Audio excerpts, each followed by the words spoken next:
ओम अज्ञानतिमिरान्धस्य ज्ञानाञ्जनशलाकया चक्षुरुन्मिलितं येन तस्मै श्रीगुरुवे नमः। श्रीचैतन्यमनोभीष्टं स्थापितं येन भूतले स्वयं रूपा कदा मह्यं ददाति स्वपदान्तिकं।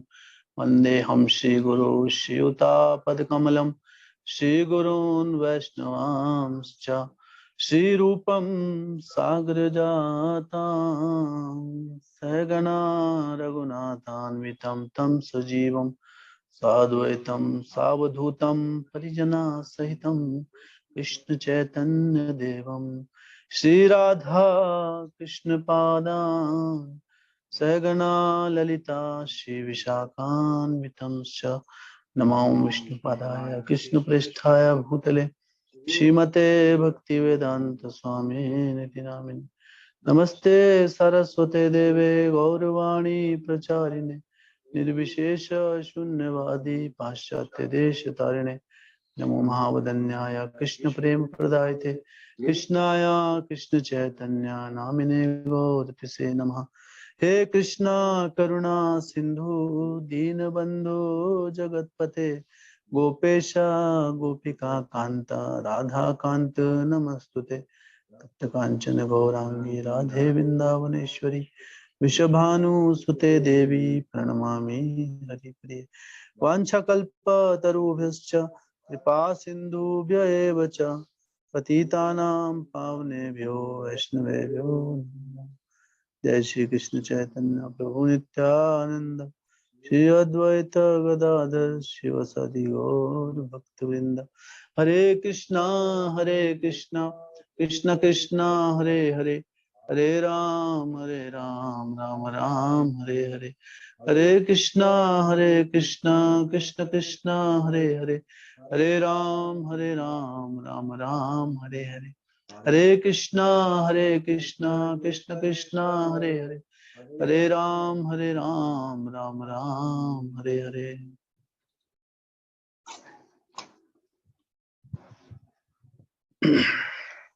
हरे कृष्ण। सभी भक्तों का स्वागत है।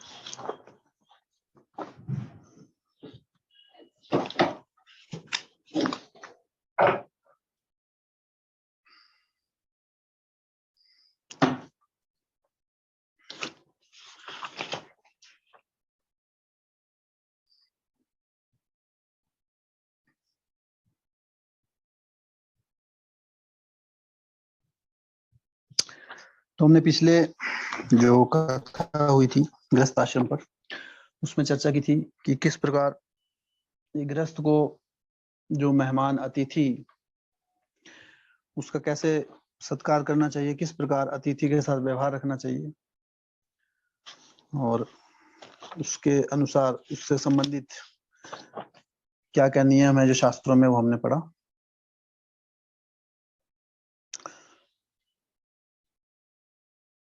उसके बाद जो नेक्स्ट टॉपिक है दैट इज वो है सर्विंग एल्डर्स एंड पेरेंट्स। अपने बड़ों को और जो माता पिता हैं उनकी सेवा। तो एक भक्तों को इस बात का किस प्रकार ध्यान रखना चाहिए। तो सबसे पहला जो नियम है कि बड़ों को और पेरेंट्स को, माता पिता को पूर्ण आदर हमें देना चाहिए। तो आदर एक तो शब्द हो गया, अभी आदर आदर देना चाहिए, लेकिन व्यवहार में कैसे लाएं उस आदर को। जैसे कई बार बहुत चीजें होती हैं, वो शब्दों में हम कहने का अर्थ कुछ होता है, लेकिन व्यवहारिक रूप से वो नहीं होता है। जैसे अभी हम चर्चा कर रहे थे कल मानसा प्रभु के साथ कि कई बार हम कहते हैं कि प्रभु जी हम तो बहुत निम्न हैं, हम तो आपके दास हैं, हमें इस प्रकार से शब्दों में कहते हैं। लेकिन वो चीज व्यवहार में नहीं दिखती है हमारे कई बार। जब हम किससे मिलते हैं तो हम नम्रता भरे शब्द कहते हैं, लेकिन वो हमारे व्यवहार में वो चीजें कई बार नहीं होती। दासत्व का भाव, जैसे हम कहते हैं प्रभु, तो जब हम प्रभु किसी को कहते हैं, इसका मतलब खुद को क्या कह रहे हैं हम? दास। क्योंकि सामने वाला प्रभु है तो हम दास हो गए बाय डिफॉल्ट। तो इसलिए अगर हम प्रभु शब्द यूज कर रहे हैं तो इसका मतलब क्या है? हमें इस भाव से प्रभु शब्द कहना चाहिए कि हम इनके दास हैं और हमें उनकी सेवा करनी है। अभी जो दास होता है, सेवा का क्या अर्थ होता है? सेवा सबको अपने अपने स्तर पर सेवा करनी है। जो श्रेष्ठ भक्त होते हैं उनकी सेवा क्या है? उनकी सेवा है कि जो नए भक्त हैं उनका ध्यान रखना, ये उनकी सेवा है। जैसे माता पिता बच्चों की सेवा करते हैं, दरअसल माता पिता बच्चों के सेवक ही होते हैं, उनकी सारी इच्छाएं पूरी करते हैं। तो हर प्रकार से हर व्यक्ति सेवक है। कृष्ण कॉन्शियसनेस में कोई भी बॉस नहीं है, एवरीबॉडी इज सर्वेंट। हाँ, इवन गुरु भी दास है। गुरु जो है वो भी, हमें वैसा नहीं समझना है, लेकिन गुरु की क्या चेतना होती है कि गुरु भी एक सेवक हैं और वो हमारी कैसे सेवा कर रहे हैं? एक गुरु के रूप में सेवा कर रहे हैं, हमारी गुरु के रूप में सेवाएं प्रदान कर रहे हैं। तो भक्ति में हमारा एक ही उपाधि है हमारी, वो क्या है? सेवक की उपाधि। चाहे हम किसी भी स्तर में हो, लेकिन जो सेवक, जो दास, ये जो शब्द है ये हमेशा हमारे साथ रहता है। ऐसा नहीं कि समय आने के बाद हमारी प्रमोशन हो जाएगी। जैसे कंपनी में प्रमोशन आती है, पहले स्टार्टिंग में ऐसे लगते हैं हम, है ना, क्या बोलते हैं उसको, कॉन्ट्रैक्ट पे लगते हैं, फिर बाद में परमानेंट हो जाते हैं ना। तो कई बार वो चीज हम भक्ति में भी करने लगते हैं कि अभी तो मैं कॉन्ट्रैक्ट पे हूँ, थोड़ा नया नया भक्त हूँ, और अभी मैं परमानेंट हो गया, परमानेंट प्रभु हो गया मैं अभी नहीं, परमानेंट दास है। तो भक्ति मार्ग में हम किसी भी स्तर पर हमारा जो स्थान है वो कैसा रहना चाहिए? दास का। लेकिन वो शब्दों तक नहीं, हमारे व्यवहार में आना चाहिए। जैसे व्यवहार का अर्थ क्या है कि जैसे वैष्णव समाज में एक नियम होता है कि वैष्णव हमेशा वो क्षमा करने वाले होते हैं। वैष्णव को हमेशा क्षमा प्रदान करता होना चाहिए। अगर कोई हमारे प्रति कोई गलती कर दे, कहते हैं कि वैष्णव गलती होने से पहले ही क्षमा कर देते हैं। गलती जितनी देर में होती है, गलती जितनी देर में खत्म होती है, या कोई अपराध करता है हमारे लिए, तो हमारा दायित्व क्या है? हाँ, हमारा दायित्व है कि उसको क्षमा कर दें। वैष्णव का ये नेचर होता है, क्योंकि जब तक हम खुद क्षमा नहीं करेंगे किसी को, तब तक हम भी क्षमा के लायक नहीं है। और हम तो इतने बड़े उदंड हैं कि भगवान को छोड़ के आ गए हम, कृष्ण को। तो अगर हम किसी को क्षमा नहीं कर सकते तो कृष्ण भी क्षमा नहीं करेंगे हमको भी, हम छोड़ के आए उनको। लेकिन कृष्ण क्षमा करते हैं हमको, फिर भी हमको वापस लेने के लिए आते हैं। तो ये भाव हमें रखना चाहिए कि हमें क्षमा तभी मिलेगी जब हम क्षमा करेंगे दूसरे को। हाँ, तो हमें अगर कभी हमारे प्रति कोई अपराध कर देता है, अपने लिए भक्त को अपराध नहीं देखना है, हाँ करने वाले को सोचना है, क्योंकि ये बहुत सीरियस चीज है। भक्ति का विनाश होता है, इसे कहते हैं पागल हाथी अपराध। पागल हाथी जब हमारे जीवन में आता है, जब हमारे बगीचे में आता है, अभी वो बगीचा है जो हमारा भक्ति रूपी बगीचा है, उसको अभी बना रहे हैं हम, उसको धीरे धीरे सजा रहे हैं। अभी उसमें फूल लगने शुरू हुए हैं, थोड़े थोड़े कोंपलें निकल रही हैं अभी। लेकिन अभी आपकी भक्ति अभी शुरुआत ही हुई है। मान लो किसी ने बगीचा तैयार किया अपना, कहीं कमल के फूल लगाया, और कहीं कुछ गुलाब का फूल लगाया, चमेली का फूल लगाया, अलग अलग प्रकार की सजावट के वृक्ष लगाए और सजाने में लगे हुए भी। और कहीं से एक पागल हाथी उस बगीचे में घुस जाए तो क्या होगा? हाथी अपनी सूंड में पानी तो नहीं देगा वहां, क्या करेगा? वो खत्म कर देगा, पूरा बगीचे का नाश कर देगा। उसी प्रकार जब भक्ति मार्ग में आते हैं तो अभी हम अपनी भक्ति रूपी बागवान को सजा रहे हैं। हम अलग अलग तरह की चीजों को सीख रहे हैं हम, कोई गुलाब का फूल लगा रहे हैं, कोई चमेली का फूल लगा रहे हैं, अलग अलग तत्वों को जान रहे हैं, भक्ति में आगे बढ़ रहे हैं। लेकिन वैष्णव अपराध जब करते हैं हम, तो एक तरह से जिस प्रकार पागल हाथी को इन्वाइट करना है, तो सारी भक्ति का विनाश हो जाता है। और फिर हम भक्तों के संग में हमें रुचि नहीं रहती, फिर हम छोड़ देते हैं संग। भक्तों के संग की रुचि खत्म होने लगती है धीरे धीरे, और फिर हम संग छोड़ देते हैं, और जहां संग छूटा वहां भक्ति का हमारा विनाश हो जाता है। तो जब सेवा की बात आती है तो सेवा हमारे व्यवहार में होना चाहिए। तो इसलिए जब हम, जैसे हमने भी क्रोध की बात की, एग्जाम्पल लिया कि अगर हमें अपराध की बात की कि हमारे प्रति कोई अपराध करता है या हमें कोई, तो हमें उसे, वैष्णव कैसा होता है, अपराध करने से पहले ही क्षमा कर देते हैं, शब्दों से नहीं, मन के अंदर से, मन से ही क्षमा, है ना। कई बार हम माफी तो मांग लेते हैं सामने से, है ना, प्रभु जी क्षमा कर दीजिए, मन में चल रहा होगा बाद में देखता हूँ, है ना, मेरे को भी मौका मिलेगा, ये मन बोल रहा है। मन हाथ जोड़ के बोल रहे हैं, प्रभु जी मैं तो नीच हूँ, पापी हूँ, माफ कर दीजिए। अभी पता है कि माफी मांगेंगे तभी, नहीं तो अपराध हो जाएगा, भक्ति नाश हो जाएगी। नहीं, असली क्षमा मन के स्तर पे होती है, क्योंकि अगर मन के स्तर पे क्षमा नहीं की तो फिर अपराध करेंगे अगली बार। कई बार क्षमा मांगने की हैबिट हो जाती है, डेली अपराध, डेली क्षमा। वैसे अपराध का कोई, ऐसे क्षमा का कोई लाभ नहीं है। हाँ, तो इसका मतलब हम एक्चुअली में क्षमा मांगी नहीं हमने कभी, है ना। आज कोई गलती हुई, प्रभु जी क्षमा कीजिए, कल वही गलती फिर से, है ना। जैसे जब हम योगा में रहते थे, चेन्नई में था जब मैं, तो वहां भक्त लोग साथ में रहते थे। तो भक्त लोग वहां पे एक पनिशमेंट होती थी, अगर कोई मंगल आरती, शिक्षाष्टकम में नहीं आता था कोई, उस समय शिक्षाष्टकम का समय था 4:30 बजे, तो 4:30 बजे जो नहीं आएगा, मान लो थोड़ा लेट हो गया, उसको पनिशमेंट होती थी कि उसको महामंत्र लिखना है बैठ के, उसको एक पेज में 108 बार महामंत्र लिखना है हाथ से। अभी लिखने की प्रैक्टिस ऐसी खत्म होगी सबकी, सबका मोबाइल आ गया, अभी ईमेल, जीमेल, तो अब क्या है, लिखना बड़ा कष्टदायी होता है। तो उसमें लिखने में आधा पौना घंटा लगता था, हरे कृष्ण हरे कृष्ण। एक तो है भी ये वर्ड अटपटे, हरे कृष्ण, टूट, मतलब सीधे साधे वर्ड नहीं है कृष्ण, तो आपका हाथ मतलब काफी थकता है उसमें लिखने में। तो ये एक आध्यात्मिक पनिशमेंट है, तो वो मिलती थी। अब कुछ भक्त क्या होते थे, उनको पता है कि आना नहीं है सुबह, वो पहले ही कहीं पर्चे लिख देते थे खाली समय में। जब बोले प्रभु जी आप आए नहीं, तो जो मॉर्निंग प्रोग्राम इंचार्ज होता था, प्रभु जी महामंत्र लिख के लाइए, प्रभु जी ये पकड़ो, वो पहले रेडीमेड रखता था, बना बनाया।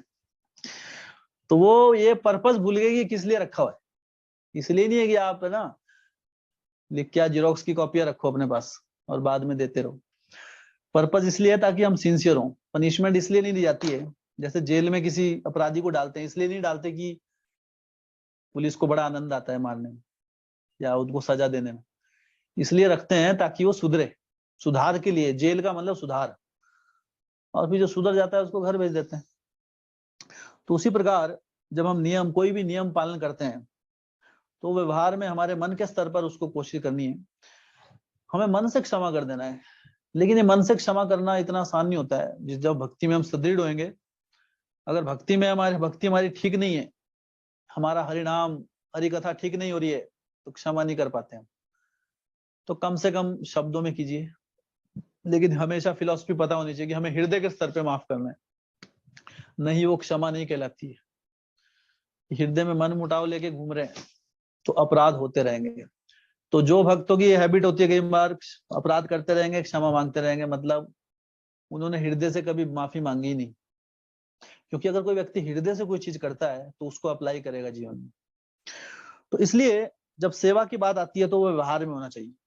तो इसलिए शास्त्रों में ये अलग से इसमें जैसे टॉपिक दिया गया है कि बड़ों की सेवा, तो बोलते यार ये तो कॉमन चीज है ना, इसमें अलग से चर्चा करने की इतनी आवश्यकता नहीं। हमारा कई बार व्यवहार में नहीं होती है चीजें। तो व्यवहारिक रूप से कैसे करना है, क्या नहीं करना चाहिए।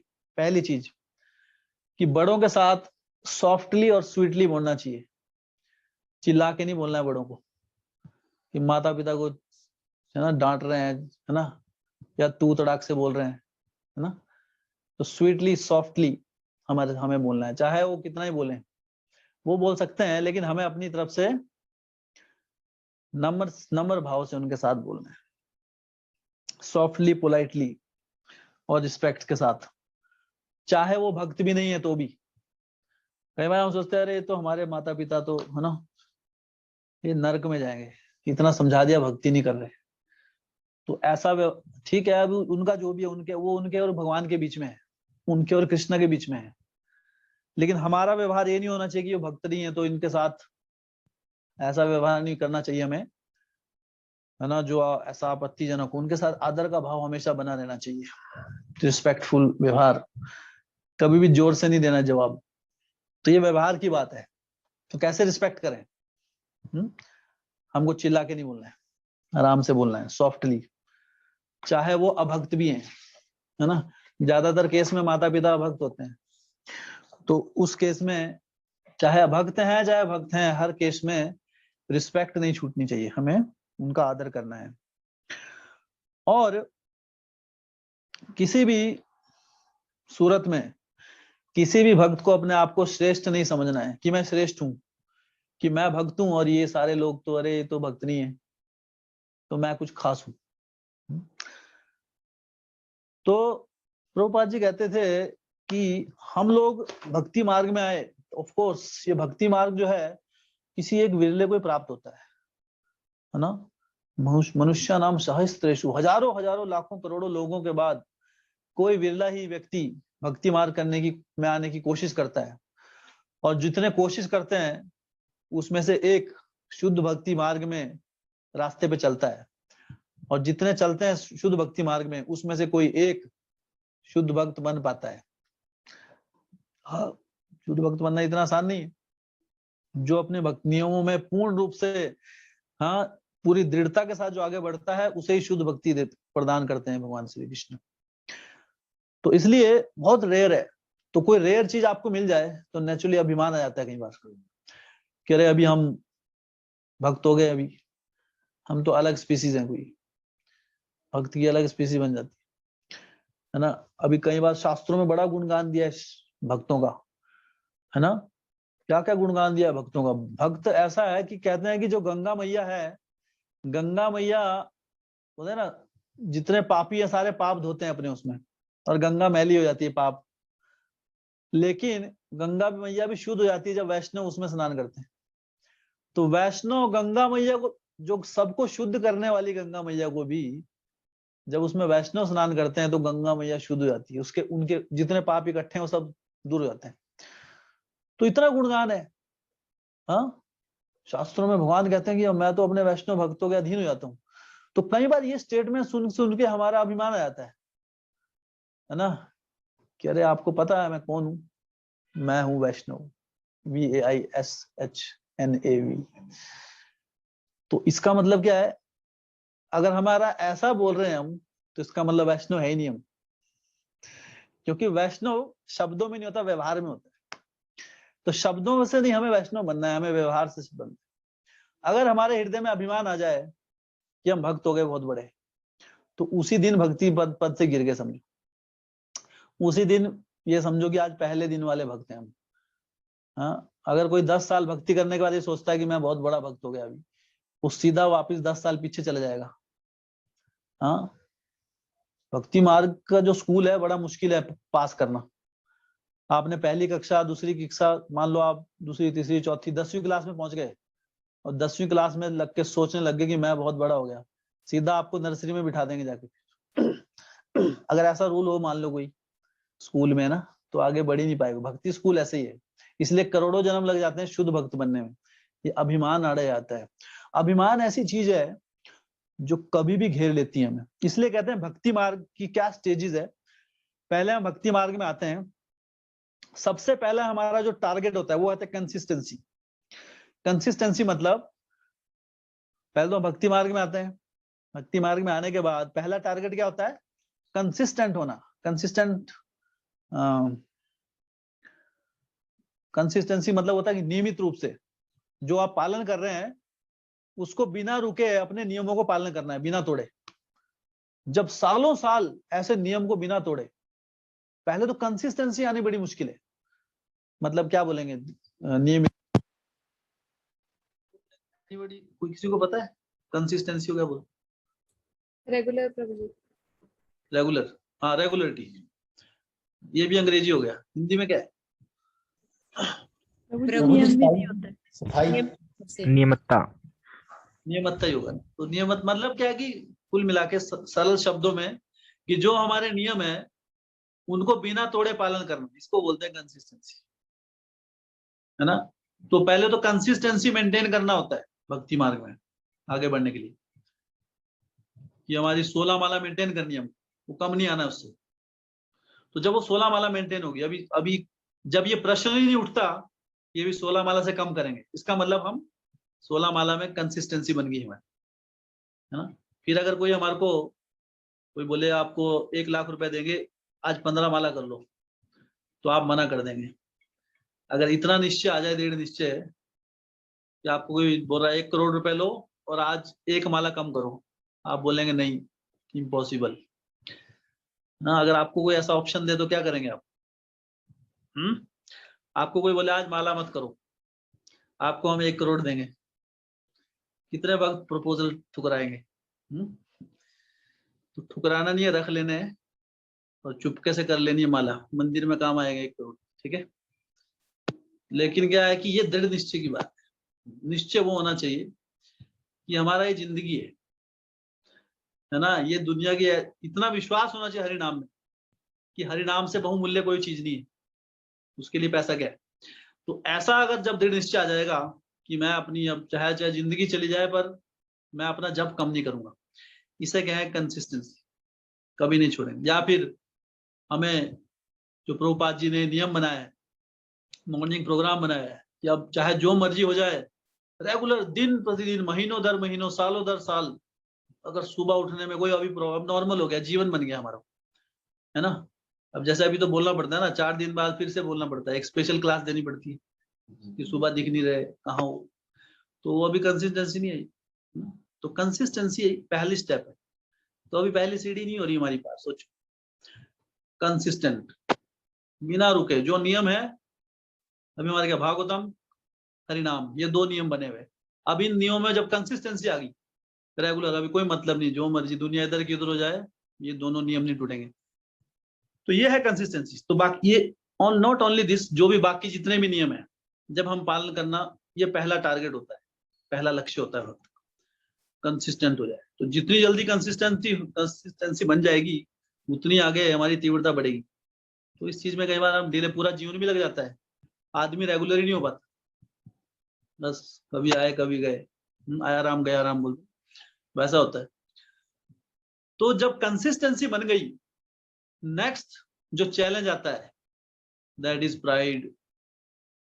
जब कंसिस्टेंट हो गया ना भक्त कि सब कुछ सारे नियम पालन करने लगे, कोई त्रुटि नहीं, हाँ कोई ऐसा दिन नहीं है जिस दिनों सुबह नहीं दिखाई देगा मंदिर में, या है ना, जो भी हमारे भक्तों के डेली शिक्षाष्टकम में अटेंडेंस बिल्कुल करेक्ट टाइम पे, डेली 16 माला, कोई मतलब नहीं, कोई बीमार है तो भी बीमारी में भी बैठा है, ऐसी स्थिति आ गई जब, फिर नेक्स्ट चैलेंज क्या आता है, माया देवी फिर क्या देती है, प्राइड, अभिमान देती है ना।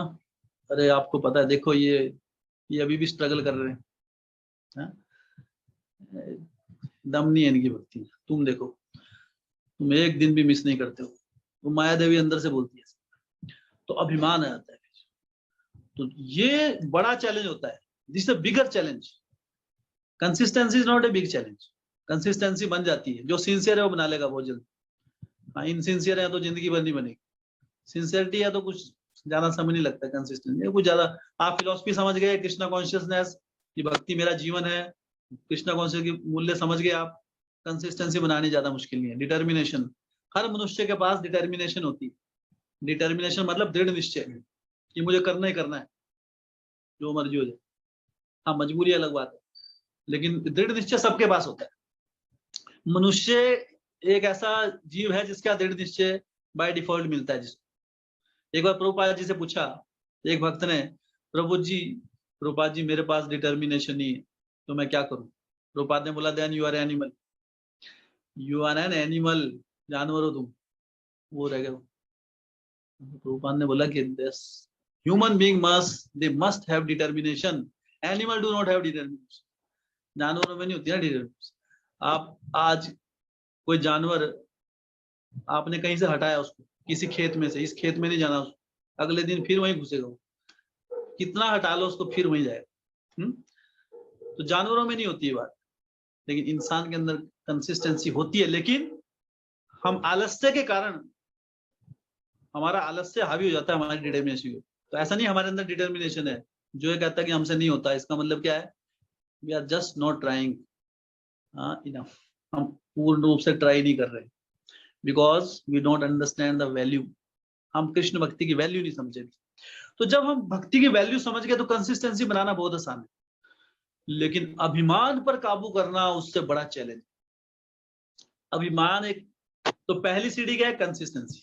ध्यान रखिए इसको कि अब हम कहां पर हैं, क्या मेरी कंसिस्टेंसी बन गई है। तो जब तक ये पड़ाव पूरा नहीं हुआ, अभी बड़े बड़े चैलेंजेस बचे हुए भक्ति में, तो अभी आगे कब बढ़ेंगे। अगर जिंदगी बिता दी, अगर मान लो 40-50 साल कंसिस्टेंसी में बिता दी, तो अगला स्तर पे तो जाएंगे नहीं, तब तक पता भी नहीं लगेगा अभिमान है कि नहीं। फिर अभिमान जागता है, और वो इतना नहीं, कहते हैं कि अभिमान एक ऐसा अनर्थ है जो सबसे बाद में जाता है। आप भक्ति मार्ग में जब बढ़ जाते हैं तो अभिमान कभी भी आ जाता है। अगर आप भगवान मंदिर में भगवान के लिए माला बना रहे हैं, आपने सुंदर माला बनाई, सुबह उठ के सुंदर सुंदर फूलों की 2 घंटे लगाकर पूरा हृदय लगा के सुंदर सी माला बनाई भगवान के लिए और भगवान को अर्पित की, और उसके बाद आप दर्शन ले रहे हैं भगवान का। आप भगवान के सामने आए और आपने दर्शन लेना शुरू किया, किसका, भगवान का नहीं, माला का। आप अपनी माला देख रहे हैं, अरे देखो क्या सुंदर माला बनाई है मैंने, और आप 4 लोगों को बताएंगे, है ना, अरे मैंने बनाया, अच्छा है ना, मैं सिखा दूंगा, कोई बात नहीं, सिंपल है ना, बस एक ट्रेनिंग लगेगी थोड़ी सी। तो अभी अभिमान, अभी यहाँ पे हम सेवा के लिए हैं, लेकिन अभी क्या, हम अपने अभिमान की सेवा कर रहे हैं। हम बोल रहे हैं कि हमारा ध्यान अभी भगवान ही, कि भगवान कितने सुंदर लग रहे हैं। दरअसल कहते हैं कि भगवान श्री कृष्ण के ऊपर जो गहने होते हैं, जो पीताम्बरी, उनकी जो माला है, उनके कुंडल हैं, तो नॉर्मली आदमी श्रृंगार क्यों करता है, आदमी श्रृंगार इसलिए करता है ताकि सुंदर दिखे, है ना। जैसे लेडीज लोग कितना सुंदर सुंदर से गहने कुछ भी पहनती है ना। कई बार देखो आप कान, कई बार देखता हूँ मैं, कहीं आजकल फैशन है 1 2 3 5 6 7 जगह बिदवा ले, पता नहीं नया कल्चर है वो, पूरे कान में दिखता नहीं, कान कहाँ है, दिखता है तो कुछ और ही आइटम है, दिखता भगवान ने कुछ और लगा दिया, कान छुप जाता है, बालियां इतनी हो जाती है। तो आदमी श्रृंगार करने के लिए कुछ भी करता है ना। बालियां, आप कुछ भी, आप देखो श्रृंगार, ऐसे ऐसे श्रृंगार आ गए आजकल, यहाँ श्रृंगार हो रहा है, यहाँ लगा रहे हो बाली, देखा आपने, यहाँ भी लगा, आप लोगों ने देखा होगा, है ना, कोई यहाँ लगा रखी, यहाँ पे भी होती है, सीन देखी होगी आपने, ऐसा नहीं है अभी तो आप टीवी देखते हैं तो दिख जा कहीं ना कहीं, लेकिन अगर आप सिटी में जाएंगे, जैसे मैं मुंबई उधर पुणे में था या चेन्नई, नॉर्मल रहते हैं वो लोग, हर कहीं लगा रखी यहाँ। अब ये पता नहीं, मैं सोच रहे इसको यहाँ देखा था, यहाँ तो पहली बार देख रहा हूँ, पहली बार देखा था। हाँ, तो अभी वो जगह बदल गई। तो आदमी खूबसूरत दिखने के लिए कुछ भी करता है, श्रृंगार। तो आदमी श्रृंगार क्यों करता है, ताकि वो खूबसूरत दिखे। लेकिन शास्त्र कहते हैं तो गहने पहनने से व्यक्ति सुंदर हो जाता है, लेकिन जब कृष्ण के ऊपर गहने आते हैं तो कृष्ण की वजह से गहने सुंदर लगते हैं। गहने बाहर रखेंगे तो ऐसे रखे पड़ेंगे तो ऐसे लगेंगे फालतू, जब वो कृष्ण के ऊपर आ जाएंगे तो कृष्ण के ऊपर आने से गहनों का सौंदर्य बढ़ जाता है, कृष्ण की वजह से। कृष्ण इतने सौंदर्यवान है, तो कोई गहना कृष्ण का सौंदर्य नहीं बढ़ा सकता, कृष्ण गहनों का सौंदर्य बढ़ा देते हैं, ऐसे हैं कृष्ण। तो अलंकार, हाँ, इस प्रकार से, हाँ, हम जो है, अभिमान जो है ऐसी चीज है, हाँ, ये कहीं पे भी आ जाता है। तो कंसिस्टेंसी के बाद हमें कंट्रोल किस पे करना होता है, कंट्रोल नहीं, उसको ओवरकम करना होता है अभिमान के। बेशक वो फिर व्यक्ति, नेक्स्ट स्टेज क्या होती है, शब्दों के स्तर पे कंट्रोल करना। शब्दों के स्तर पे भी कंट्रोल नहीं होता है ना। जब बड़े भक्त हो जाते हैं कहीं ना कहीं आ जाता है ना, कि बताते हैं कि अरे प्रभु जी देखो कितना प्रचार कर दिया हमने, इतने लोग भक्त बना दिए। दरअसल हम लोग नहीं बना सकते भक्त, ये श्रील प्रभुपाद जी बना रहे हैं सब। हम लोग तो बोल देते हैं कुछ इधर, वो भक्त बन जाते हैं। वो करने वाले प्रभुपाद जी, हाँ हमारे आचार्य गण है, महाप्रभु कर रहे हैं।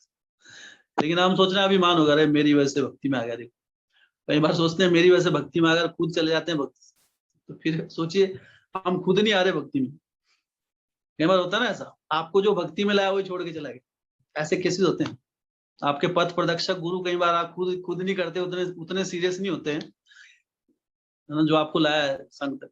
पथ प्रदर्शक गुरु पता होगा आपको, जो आपको भक्ति में लाता है, संघ तक लेके आता है, वो आपको लेके आ जाएगा, खुद सीरियस नहीं होगा, आप सीरियस हो जाएंगे। ऐसा होता है बहुत कई बार। कई भक्त बहुत सीरियस हो जाते हैं, जो उनको लाया है वो इतना सीरियस नहीं होता। तो इसका मतलब क्या है कि अगर मैं ही भक्ति प्रदाता हूँ तो ये इतना सीरियस कैसे होगा? मैं तो हुई नहीं सीरियस, जो मेरे पास है ही नहीं वो कैसे मिल गया? क्यों? क्योंकि ये भगवान का नाम कर रहे हैं। तो हमें हमेशा ये रहना चाहिए कि हम भक्ति के लिए किस पे निर्भर है। हर व्यक्ति को अपने लेवल पे सोचना चाहिए, हम भगवान और भगवान के भक्तों पे निर्भर है। लेकिन भक्त को नहीं सोचना चाहिए कभी कि मेरे ऊपर कोई निर्भर है। हाँ, तो ये है भक्ति का सौंदर्य। लेकिन हर व्यक्ति को सोचना कि मैं अपने बलबूते पे नहीं कर सकता। आज जो हूँ भक्तों के संग की वजह से हूँ। हाँ, भक्तों के संग में मैं कृष्ण को देख पा रहा हूँ और तब मेरे अंदर परिवर्तन आया। लेकिन ये अभिमान आ जाता है मेरे में। तो फिर शब्दों के स्तर पर आता है कि हमारे, तो नेक्स्ट स्टेज क्या है? शब्दों के स्तर पर अभिमान को कंट्रोल करना। फिर शब्दों के स्तर पर कंट्रोल आता है, फिर अगली स्टेज आती है मन के स्तर पर कंट्रोल करना। फिर बाहर से नहीं दिखाएंगे हम, बाहर से एकदम नम्रता। हाँ प्रभु जी मैं तो पापी हूँ, नीच हूँ, जूते मारो मेरे, लो। तो एकदम नम्रता, एकदम नम्रता का भाव रहेगा, बाहर से सब कुछ है ना। लेकिन बाद में शब्दों में नहीं होगा, लेकिन एक्शन ऐसे से होंगे, है ना। Action speak louder than words बोलते हैं ना। कई बार जो हमारे क्रियाएं होती हैं वो हमारे शब्दों से ज्यादा बोलती हैं। तो ऐसा होता है। तो इसलिए फिर मन के स्तर, ये मन के स्तर पे अभिमान नहीं जाता है। इसके लिए बहुत बहुत सख्त आपको भक्ति चाहिए, बहुत स्ट्रॉन्ग साधना चाहिए। हरिनाम के ऊपर आपका पूरी रुचि, हरिनाम में खो जाना पड़ेगा आपको। हाँ, तो उसके बाद ये अभिमान कम होगा धीरे धीरे। और फिर हमारी जो स्टेज है तृणादपि सुनीचेना, जब अभिमान बिल्कुल खत्म हो जाएगा तब क्या हो जाएंगे हम? तृण के समान नम्र हो जाएंगे। तो ये है शुद्ध भक्ति की स्टेज, तृणादपि सुनीचेना। तब ऐसा व्यक्ति हरिनाम कर सकता है। और उस स्थिति में क्या होता है? तृणादपि सुनीचेना तरोरपि सहिष्णु। और पेड़ के समान सहन शक्ति। पेड़ के समान सहन शक्ति का मतलब क्या हुआ? कि चाहे कितनी भी मुश्किलें आ जाएं, जो मर्जी हो जाए, मैं भक्ति के नियमों को नहीं तोड़ूंगा। यह है तरोरपि सहिष्णु, तरु के समान। हाँ, चाहे शरीर कितना भी कष्ट दे रहा है मुझे, कितनी नींद कष्ट दे रही है, नो, सहन शक्ति इतनी है कि नहीं, मुझे जो करना है वो करना है। उतनी जब सहन शक्ति आ जाएगी तब क्या होगा? अमानिना। फिर अपने लिए मान की भावना खत्म होगी। और जब अपने लिए खत्म होगी तो नेचुरली है मान देना, तो दूसरों को देना शुरू कर देंगे। तो तृणादपि सुनीचेना तरोरपि सहिष्णुना अमानिना मान देना। फिर क्या आता है? कीर्तन्या सदा हरि। ऐसा व्यक्ति ही कीर्तन्या सदा हरि कीर्तन कर सकता है। जैसे कहीं बोलते हैं ना, हम तो बस भगवान की, राधा कृष्ण की रटन लग गई है, बस दिन रात चलता रहता है जी, अंदर ही अंदर हमारे चलता रहता है हरिनाम। वो कब चलेगा? जब ये 4 गुण होंगे, उसके बाद चलता है, ऐसे नहीं चलता। लेकिन ये डायलॉग सुना होगा जी, हमारे तो 24 घंटे चलता रहता है, हम जपते नहीं है, दिखावा नहीं करते जी हम। ये माला भूला नहीं होती हमसे, ये दिखावा है। किसने, है ना? ऐसा माला कितनी करते हैं आप? 2 घंटे करते हैं, मैं तो 24 घंटे रटन अंदर चलते रहता है, बस मैं दिखाता नहीं हूँ। ठीक है ना। और वो मैं जितनी बार बोल रहा है, ये मैं किसका लक्षण है? ये अभिमान का लक्षण है।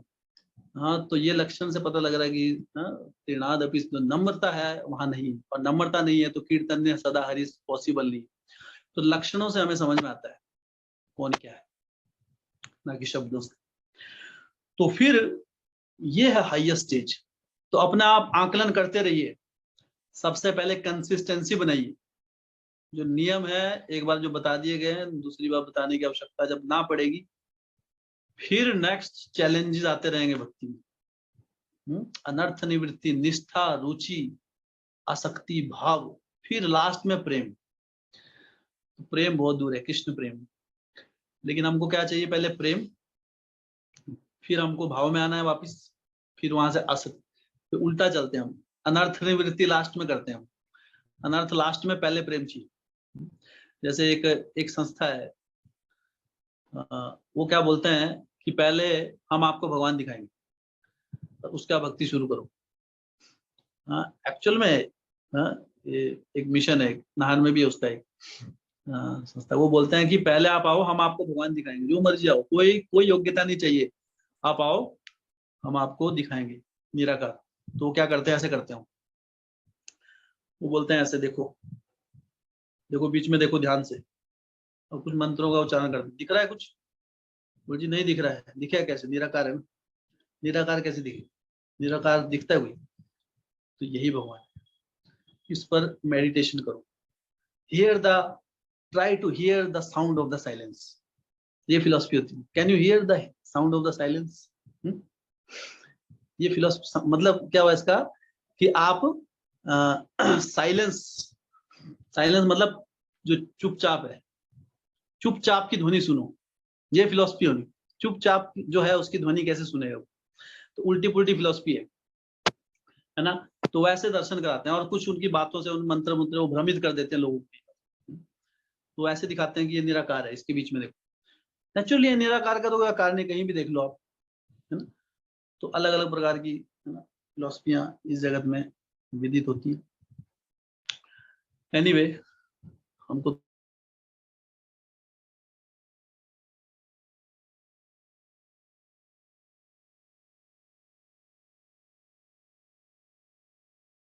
हमें नियमों को अपने व्यवहार में लेकर आते हैं, तो धीरे धीरे धीरे अलग अलग सीढ़ियां हम चढ़ते हैं, और अंत में हमें पहले कंसिस्टेंट होना है भक्ति में, उसके बाद अभिमान जागृत होगा, फिर उस अभिमान को काबू डालना शब्दों में, फिर मन के स्तर पर, और फिर जब हमारे अंदर ये 4 गुण डेवलप हो जाएंगे पूर्ण रूप से, तृणादपि सुनिचेना तरोरपि श्रेष्ठ, है ना, तिनके से भी अधिक नम्र, पेड़ से भी अधिक सहन शक्ति, पूर्ण रूप से अपने लिए कोई भी मान की भावना ना रखना, और दूसरों को कम पूर्ण रूप से सम्मान की भावना, उन्हें सम्मान देना।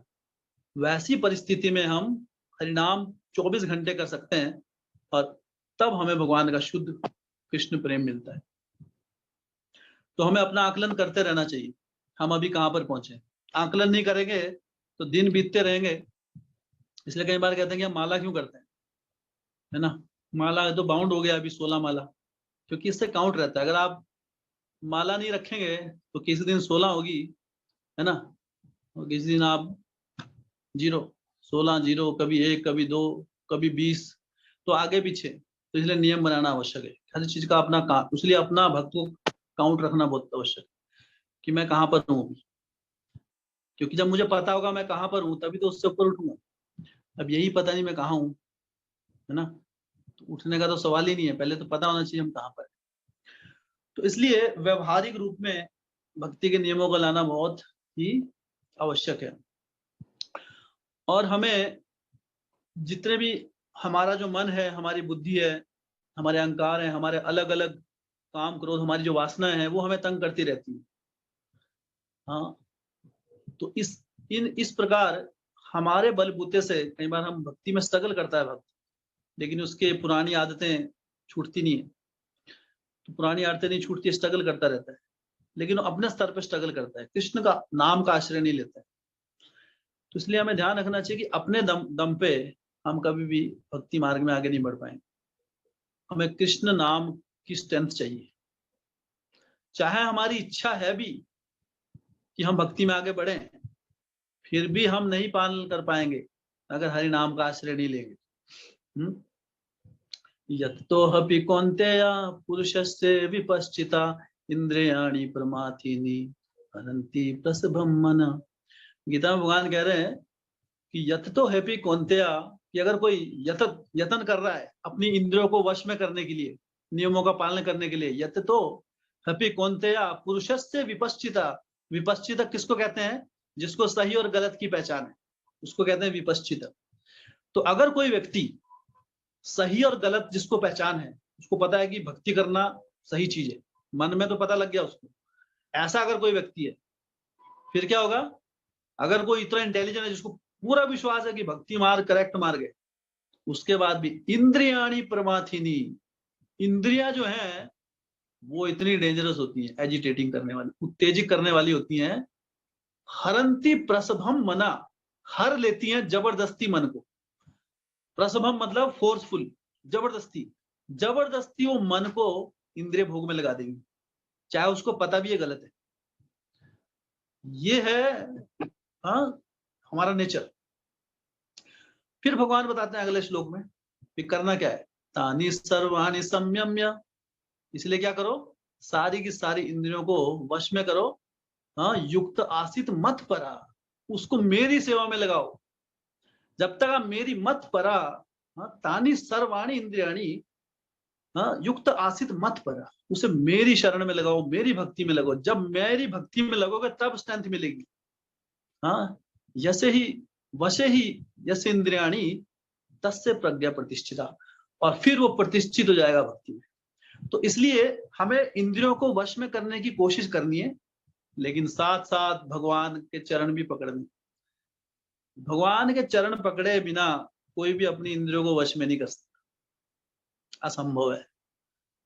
इंद्रियाणी प्रमाथिनी हरंती प्रसभम मना, हर लेती है मन को। कैसे? जबरदस्ती, कि नहीं करूंगा, आज से नहीं करूंगा, फिर चले जाएंगे, फिर करेंगे वही काम फिर से, है ना।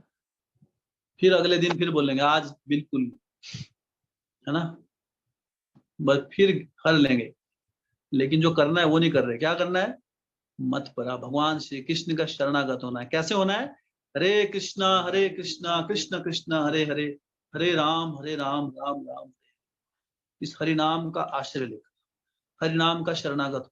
हरि नाम की अगर शरण नहीं लेंगे तो कोई कितना बड़ा 30 मार खाओ इस दुनिया में, वो अपनी इंद्रियों को कभी वश में नहीं कर सकता। इसलिए बड़े बड़े जो बाबा लोग होते हैं, जो अभी जेल में हैं, वो कभी कृष्ण भक्ति हरि नाम तो बताते नहीं है, ना खुद करते हैं, तो आर्टिफिशियली करते हैं ये वो, बाद में इंद्रिय भोग में लग जाते हैं और अपने ऊपर उनको वश, क्योंकि वो भगवान की शरण नहीं लेते हैं। अपने दम पर कोई भी अपने मन और इंद्रियों पर वश नहीं पा सकता। इंद्रियाणी परमाथिनी बहुत डेंजरस है। क्योंकि हम त्याग करने के बाद भी क्या होता है, उन इंद्रिय भोग के लिए रस रह जाता है। फिर हमको पता है गलत है, फिर भी रस रह जाता है। इसलिए क्या करना है? विषया विनिवर्तन्ते निराहारस्य देहिना रसो वर्जम रसोप्यस्य परम दृष्टिवा निवर्तते। हमें हायर टेस्ट की तरफ जाना है। भगवान श्री कृष्ण के चरण कमलों से, उनकी भक्ति मार्ग से आने वाला जो आनंद है, उसके पीछे भागना। जब वो आनंद आना शुरू हो जाएगा, फिर ये आनंद कुछ हो जाएगा, इस दुनिया का आनंद, है ना। तब आदमी भूल जाता है मन क्या है, इंद्रिया क्या है, वो डिक्शनरी में नहीं रहती, उस चीज पे ध्यान ही नहीं जाता, है ना, कि क्या गलत है क्या सही है ना, ये नहीं करना चाहिए। ऑटोमेटिकली इतने आनंद में रहता है भक्त कि वो पूर्ण रूप से कभी भी अपने भक्ति मार्ग से डगमगाता नहीं। इसलिए भगवान की शरणागत होना बहुत आवश्यक है, और तभी हमारे अंदर वो सेवा का भाव जागृत होगा, एक्चुअल सेवा का भाव मन के स्तर पे। नहीं तो हमारे शब्दों, हम बाहर से, लेकिन हम व्यवहारिक रूप में उसको अपने जीवन में नहीं अपना पाए। तो हमारा, इसलिए पेरेंट्स, हमारे बड़ों, इनकी हम सेवा तभी कर सकते हैं, कोई भी बड़े, चाहे भक्ति मार्ग में हो या अभक्त भी हो, लेकिन हमें उनका क्या बोलते हैं, आदर पूर्वक उनके साथ डील करना चाहिए, खासकर पेरेंट्स के साथ, और जो हमसे बड़े हैं उनके साथ। और भक्ति मार्ग में अपने आप को बड़ा समझना, इस विचार के लिए कोई भी स्थान नहीं है। अपने आप को बड़ा समझना, इस बात को ध्यान में रखिए जिंदगी भर, है ना, जब चाहे कितने बड़े हो जाएं, कि मैं बड़ा भक्त, अपने हम सुपीरियर हैं, कोई हमसे नीच है, चाहे वो अभक्त भी है उसको भी नीच नहीं समझना है। हाँ बेशक उसका संग नहीं लेना है, उसका संग लेंगे तो हमारी भक्ति खराब हो जाएगी। संग नहीं लेना है बेशक, लेकिन ऐसा नहीं है कि है ना हम महान, है ना, वो भावना हमारे हृदय में नहीं होनी चाहिए। नहीं, कुछ समय के बाद क्या होगा, वो अभिमान हमें घेर लेगा, और अभिमान हमें कहाँ लेके जाएगा, फिर से हम अपनी पहली क्लास में आ जाएंगे, फिर नर्सरी केजी में आ जाएंगे भक्ति मार्ग, भक्ति स्कूल में। तो इसलिए हमें अपने एल्डर्स जो माता पिता है ना, उनका अपमान नहीं करना है। लेकिन वेरी इंपॉर्टेंट दूसरी बात जो यहाँ पे बता रहे हैं, साथ ही साथ अपनी भक्ति के साथ कॉम्प्रोमाइज भी नहीं करना है माता पिता को लेके, कि नहीं माता पिता आप, हमने सुना है आप जो आप बोलेंगे हम करेंगे। नहीं, भक्ति मार्ग में भक्ति के नियमों को कॉम्प्रोमाइज नहीं करना। हमारे अगर माता पिता, तो उनके साथ हमने गलत व्यवहार नहीं करना है, उनको पूरी रिस्पेक्ट देनी है। लेकिन अगर आपको भक्ति को बोल रहे हैं कि आप भक्ति मत करो, वहां आप मना कर सकते हैं। ये शास्त्र कहते हैं कि वहां आप स्टेप ले सकते हैं, क्योंकि उस चीज पे मना करने का माता पिता को अधिकार भी नहीं है, क्योंकि ये इंस्ट्रक्शन हमारे परम माता पिता की है, ये परम पिता परमेश्वर की, क्योंकि सबसे पहले वो सबके पिता है, हमारे पिता के पिता के पिता के पिता के सबके पिता है परम पिता परमेश्वर कृष्ण। तो जब उनकी बात आती है, हाँ, तब हम उस पोजीशन पे हम, जैसे मान लो अगर आपके माता पिता आपको कुछ ऐसा कह रहे हैं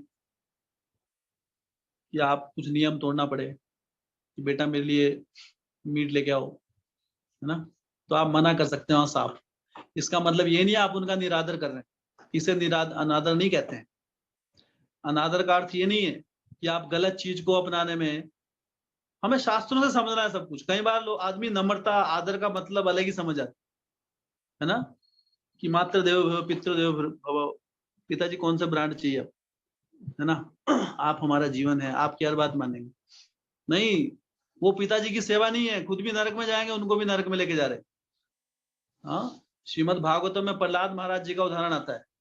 क्या प्रहलाद महाराज जी ने अपने पिता की बात मानी थी कि मेरी भक्ति करो, विष्णु भक्ति छोड़ दो?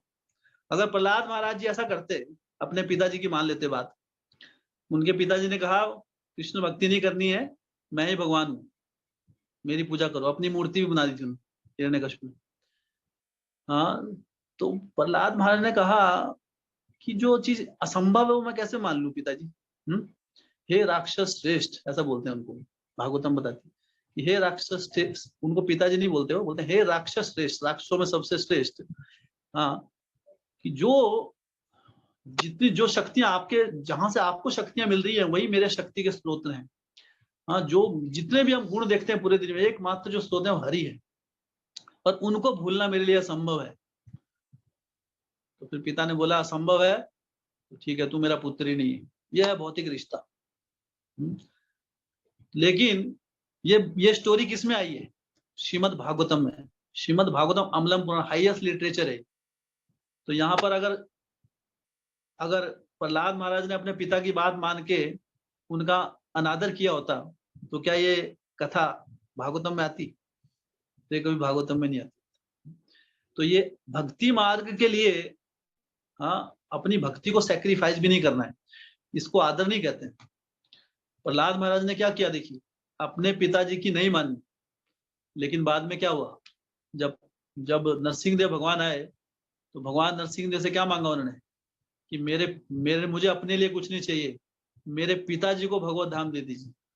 उन्होंने पूरा जीवन अब भक्ति विहीन बिताया है, तो इसे कहते हैं आदर। लेकिन अगर उस समय, और उससे क्या मिला उनको, उनके पिता को हाँ सुप्रीम गति मिली, उनको मोक्ष की प्राप्ति हुई प्रहलाद महाराज की वजह से। लेकिन मान लो प्रहलाद महाराज अपने पिता की बात मान लेते हैं, मान लेते हैं, मान लो क्या हो, पिताजी साथ में बैठ के करते हैं सब कुछ, है ना, पार्टी करते हैं, और भक्ति नहीं, अपनी भक्ति भी छोड़ देते और अपने पिताजी को भी कर देते सब कुछ, तो क्या होता, रिजल्ट क्या मिलता उसका? पिताजी भी नरक में जाते और वो भी साथ में, दोनों वहां जाके नरक में, है ना। तो प्रहलाद महाराज, डिवोटी शुड बी इंटेलिजेंट। हमको देखना है हमारे माता पिता का भला किसमें है, उनको नशे करा के भला नहीं होगा, हमारा तो होगा ही नहीं, उनका भी नहीं होगा नेचुरली। तो हमें उन्हें वो देना। हाँ बेशक उनको कष्ट होगा अभी, लेकिन कई बार कष्ट देना पड़ता है ना। अगर डॉक्टर इंजेक्शन नहीं लगाएगा, इंजेक्शन का कष्ट नहीं देगा, तो मरीज ठीक कैसे हो? तो जब डॉक्टर किसी को इंजेक्शन लगाता है तो इसका मतलब क्या है? डॉक्टर बेकार आदमी है ना? बेकार नहीं है ना वो दर्द हमको दे रहा है हमारी दर्द मिटाने के लिए। इंजेक्शन का दर्द दर्द मिटाने के लिए होता है। तो कई बार छोटा दर्द सहना पड़ता है बड़े दर्द के लिए। जिस तरह माता पिता का कई बार हमें बात नहीं माननी, उससे दर्द होता है, माता पिता को भी हमको भी होगा माता, लेकिन वो बड़ा दर्द जीवन जन्म जन्मांतर का दर्द मिटाने के लिए हमें वो स्टेप लेने। तो इसलिए हमें अपने पेरेंट्स का, अपने बड़ों का पूर्ण रूप से आदर करना है। उनके साथ कभी जोर से बात नहीं करनी है, ऊंचे स्वर में बात नहीं करनी है, लेकिन साथ ही साथ अपनी भक्ति के नियमों का कॉम्प्रोमाइज भी नहीं करना है। अगर कोई, तो फिर हमको दैट इज तो devotee should be smart enough. हाँ, तो पेरेंट्स के लिए स्वीट व्यवहार में प्रेम पूर्वक बने रहना है, लेकिन भक्ति के नियमों की बात भी नहीं तोड़ना है अगर ऐसी कभी बाधा आए तो। उसके बाद ये चर्चा हम कर ही चुके हैं कि माता पिता के चरण छूने हैं हर रोज। ठीक है, जो नहीं छू रहे हैं वो प्रैक्टिस में ला लो। ठीक है, शुरू में मैं भी नहीं छूता था, फिर मैंने पढ़ा तो फिर डेली छूने लगा, जब भी मिलता हूँ छूता हूँ। ठीक है, कई बार ये कल्चर है अभी, नहीं जब सीखा ही नहीं कहीं, लेकिन अब जब शास्त्रों में फिर दूसरी बात नहीं, शास्त्रों की बात है एज इट इज। जब मन कर रहा है नहीं कर रहा है ना, नहीं बात पूरी जिंदगी अगर कोई काम नहीं करा है तो आपकी कमर झुकेगी नहीं, है ना, ऐसी हो जाएगी पत्थर। झुकाओ जबरदस्ती या दूसरे की हेल्प लो, कोशिश करो, हो जाएगा। तो माता पिता के चरण छूने हर रोज सुबह। और इस प्रकार से हमें, तो ये नॉर्मल छोटा सा टॉपिक था, लेकिन ये प्रिंसिपल बहुत बड़ा है। सिद्धांत हमें आदर का रखना है जो हाँ उनके साथ, और किस प्रकार से शब्दों में नहीं हमें व्यवहार में लाना है, हमें भक्ति के नियमों को व्यवहार में लाना है। तो इसलिए व्यवहारिक स्तर पे हमें कैसे कार्य करना है हमें जानना जरूरी है। शब्दों के स्तर पे हम कर लेते हैं बहुत चीज, है ना, लेकिन हमें व्यवहारिक, जैसे हम बोलते हैं, कई बार लोग कहते हैं हम तो भगवान को मानते हैं सब कुछ, लेकिन भगवान के शब्दों को नहीं मानते हो, गीता में जो लिखा उसको मानते ही नहीं, लेकिन हम कृष्ण को पूरा मानते हैं। कृष्ण पूरे हैं, जी डांडिया खेलते हैं हम कृष्ण के लिए। तो वो किसी अपना एंजॉयमेंट कर रहे हैं लोग, हम तो हर जन्माष्टमी को मटकी फोड़ते हैं हम, है ना, या अपने छोटे बच्चे को कृष्ण भी बनाते हैं हम। अच्छा ठीक है, अच्छी बात है। अब गीता में जो लिखा उसको मानिए, अगर आप कृष्ण से इतना प्रेम करते हैं। नहीं, वो नहीं मान सकते, लेकिन प्यार पूरा है। हाँ, तो फिर उस प्यार का कोई लाभ नहीं, वो व्यवहार में नहीं है, वो सिर्फ शब्दों में है। इसलिए शास्त्रों के नियमों को व्यवहार में लाना है, उसको शब्दों तक सीमित नहीं रखना है। हाँ, शब्दों तक सीमित रखने वाले भक्तों में और दूसरे लोगों में क्या फर्क है? यही तो फर्क है। हम जो बातें करते हैं कि कृष्ण हमारे सब कुछ है, भगवान हमारा जीवन है, ये नास्तिक दूसरे लोग भी यही करते हैं, जो भक्ति नहीं करते वो भी यही बोलते हैं ना, अरे प्रभु तेरी इच्छा के बिना, उसकी इच्छा के बिना तो कुछ नहीं होता। ये आप देखो हर कोई बोलेगा, लेकिन आप उसकी इच्छा क्या है? उसकी इच्छा गीता भागवतम में लिखी हुई है, उसकी इच्छा को मान रहे आप? बस जी वो नहीं मान सकते, लेकिन आपकी इच्छा के बगैर कुछ नहीं होता, वो फिलॉसफी पूरी मारेंगे। तो ऐसा क्यों? क्योंकि शब्दों में है, व्यवहार में नहीं।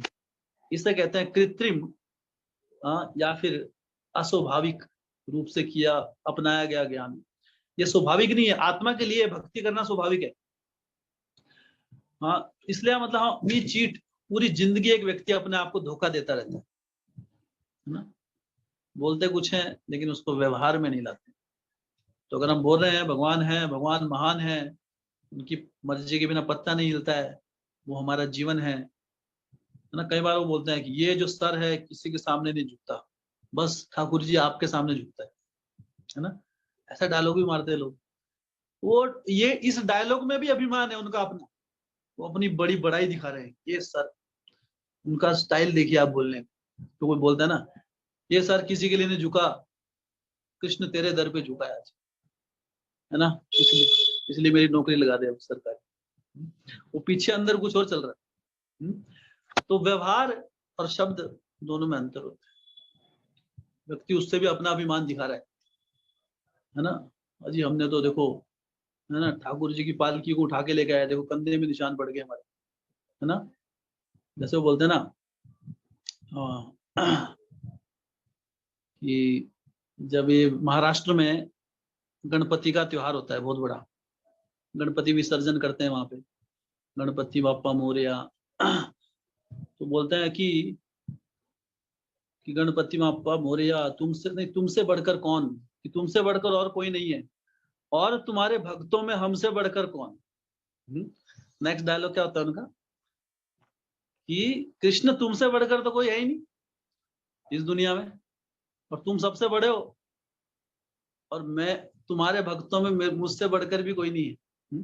तो अल्टीमेटली हम अपना ही सिक्का जमा रहे वहां, भगवान से कुछ नहीं लेना, और तुम्हारे भक्तों में हमसे बढ़कर कौन। तो व्यवहार तो भक्तों में और जो अभक्त है उनमें एक ही फर्क होता है, व्यवहार का अंतर होता है। शब्दों में तो सब कहेंगे, भारतवर्ष में कोई नहीं कहेगा मैं नास्तिक हूँ, हर कोई भक्त है ना। बहुत खतरनाक भक्त हैं इस दुनिया में। आप देखिए एक से एक भक्त, एक से एक तरीका है, 24 घंटे नाम लेने वाले, लेकिन व्यवहार में नहीं। तो इस शब्द को हमेशा याद रखिए, ये बहुत इंपॉर्टेंट शब्द है भक्ति के नियम।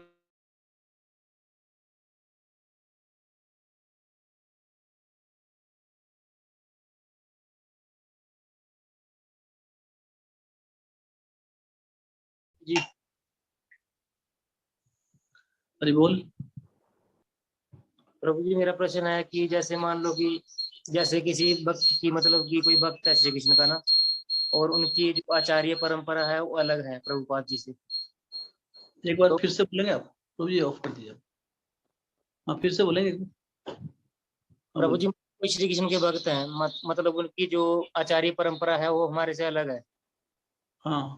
प्रभुपाद जी से रहते हैं। तो जी मतलब वो बोलते हैं कि जैसे आप बोलते हैं कि 10 से भाव सबसे बड़ा है, तो मतलब जो भक्त है ना, और मतलब वो बोलते हैं कि जो मतलब कि सहचरी, क्या वो सहचरी बोलते हैं, शायद सहचर होते हैं जो सहचरी भाव, कि ये सबसे बेस्ट होता है। कि क्या मतलब वो क्या होता है वो सहचरी भाव? कि मतलब जो मतलब राधा रानी के साथ मतलब ऐसे वो करते हैं ना, साथ में वो करते हैं उनके। जो राधा रानी बन जाते हैं। हाँ जी, हाँ जी। हम्म। उनका मतलब संग, उनके संग साथ होता है। उनके साथ महल में जो वास करते हैं, मतलब उनकी सेवा ही करते हैं, मतलब साथ में रह के। हम्म। तो आपका प्रश्न क्या है? कि आपका क्या डाउट? मतलब कि उनका वो कहना है कि जैसे मतलब कोई जो सहचरी भाव है ना जिसका, कि वो बेस्ट है, मतलब कि वो उसके कोई। उसका प्रमाण, हर चीज का प्रमाण होना चाहिए।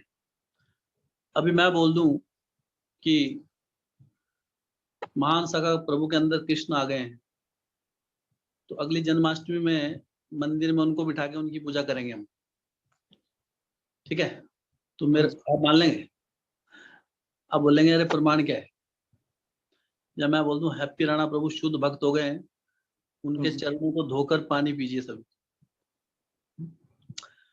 या फिर अभी, है ना, ये हमारे सुदर्शन प्रभु, इनका नाम से नहीं, ये सुदर्शन चक्र के अवतार हैं, भगवान श्री कृष्ण ने डायरेक्ट छोड़े हैं गोलोक वृंदावन से, तो इसलिए उनके शरणागत हो जाएंगे। तो मेरी मैं सभाओं में बातें कर रहा हूँ, है ना।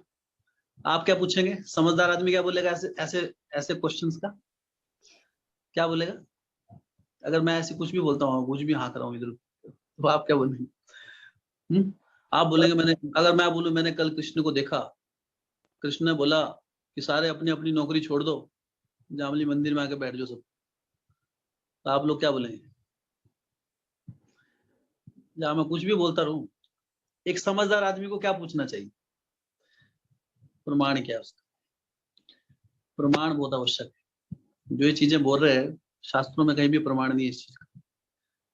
हाँ, श्रीमद् भागवतम, हाँ, भगवत गीता, अगर हम इन शास्त्रों का अध्ययन करेंगे, या किसी भी शास्त्र का अध्ययन करेंगे, हाँ, तो उसमें सबसे पहले भगवान का शरणागत होने का, भगवान का शरणागत, भगवान के चरणों की सेवा करने का शरणागत सबसे पहले बताया गया। गीता का सारांश क्या है?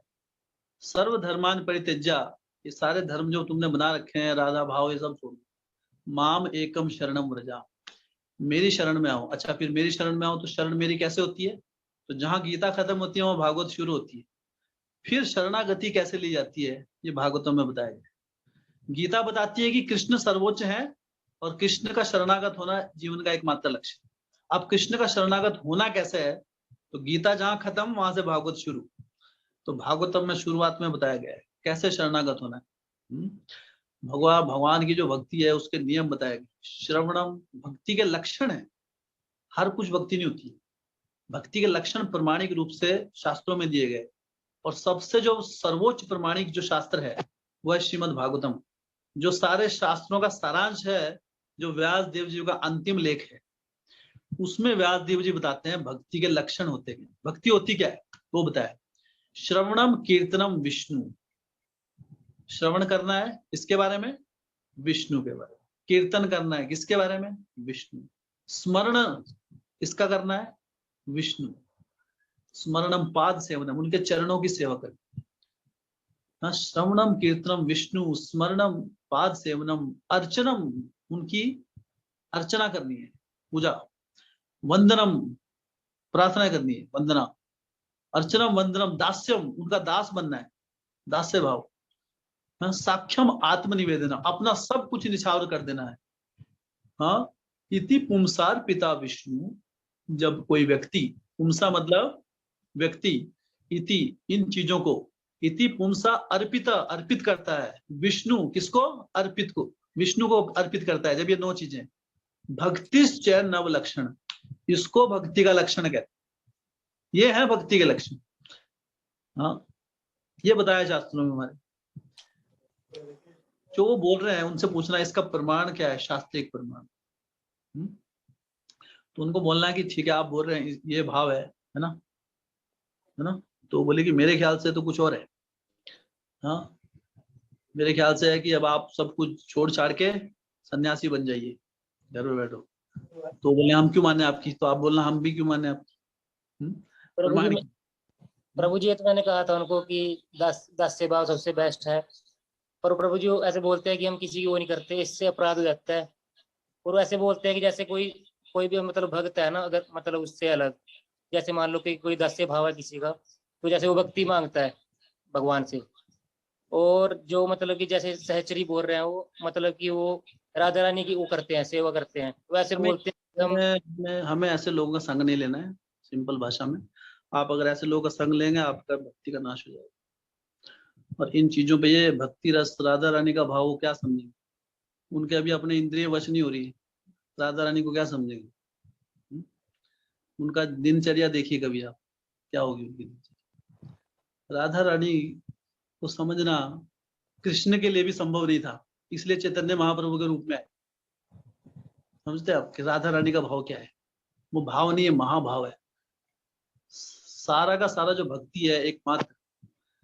हाँ, हमारे जो आचार्य गण हैं, इवन श्रीमद् भागवतम में बताते हैं, सुखदेव गोस्वामी जो सारी इसके रचयिता हैं भागवतम के, वो क्या बोल रहे हैं कि अगर कोई भगवान के चरणों के शरणागत ना लेकर ये सहचरी भाव जो है, हाँ, भगवान की लीलाओं पे 10वें स्कंद में पहुंच जाए, वो जानबूझ, वो एक तरह से जहर पीने के समान है। श्रीमद् भागवतम में लिखा है, पहले 9 स्कंद को पढ़े बिना भगवान कृष्ण की उन्होंने जो रास नृत्य, रास लीला की है, उसके बारे में क्या समझेंगे हम? वो शुद्ध प्रेम है, वो तो हम समझ ही नहीं पाएंगे क्या है।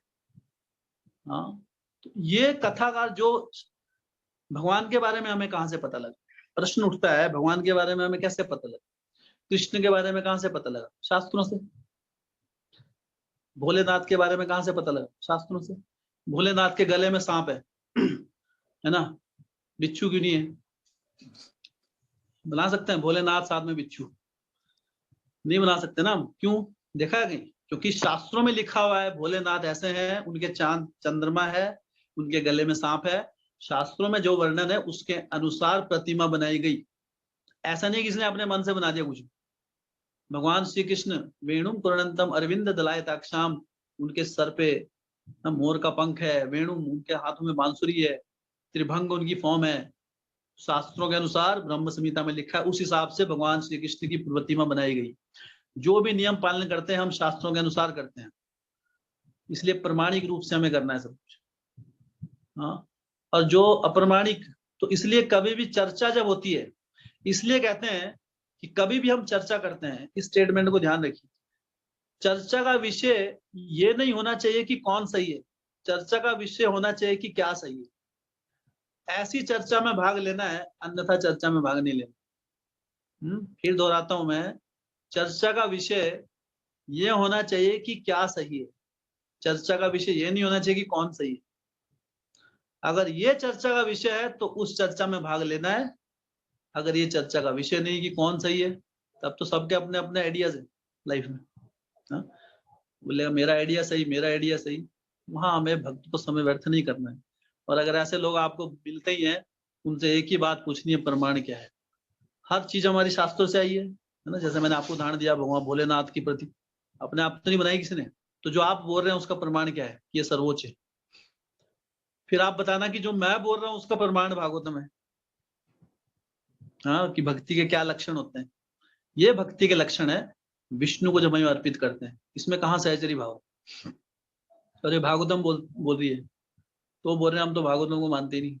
फिर वो ऐसा बोलेंगे, जब सब कुछ पहले तो बोलेंगे हम शास्त्र मानते सब, तो अगर शास्त्रों की बताएंगे वो बोलेंगे हम जी शास्त्र नहीं मानते। तो आप बोलिए हम आपको नहीं मानते, फिर आप अपने रास्ते हम अपने रास्ते, है ना। जब शास्त्र नहीं मानते फिर क्या चर्चा करनी, फिर प्रमाण ही जब कोई है ही नहीं, जब प्रमाण ही नहीं है।